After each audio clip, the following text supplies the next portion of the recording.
Is de Nederlander bereid om reclameboodschappen te ontvangen op zijn mobiele telefoon in ruil voor korting op zijn prepaid abonnement? We vragen het de mensen op straat. Wat vindt u van dit idee? Ja, ik hoor het voor het eerst, maar ja, ik heb zelf geen mobiele telefoon. Wat krijgt u normaal gesproken voor sms'jes? Ik heb geen mobiel, meneer. Maar u heeft wel korting. Ja, dat wel. Vaak krijg ik sms'jes gewoon van hele simpele dingen. Van ga weer voor wat drinken, hier of daar. En die krijgt u dan op uw mobiele telefoon? Ik heb geen mobiele telefoon, meneer. Hoe vaak moet ik dat nog zeggen? Maar hoe krijgt u dan uw sms'jes, meneer? Ja, gewoon op mijn GMS. Meneer, u bent toch niet het interview aan het verstoren, want ik ben wel met een serieus programma bezig. Ja, Heeft u een mobiel? Ja, ik heb een mobiel. Heeft u een mobiel en een vaste lijn of alleen een mobiel?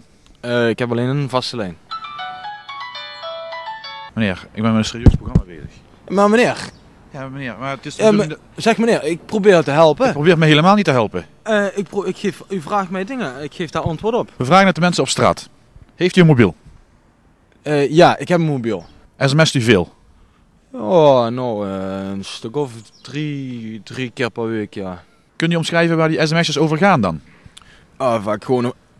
Sorry. Ja, vaak gewoon over hele gewone normale dingen. Van ik sta nu voor Café de Hond. Lul. Wat zegt u? Niks. Ja meneer, wie is nou weer hier aan het saboteren? Heeft u een abonnement met korting, een prepaid of gewoon abonnement?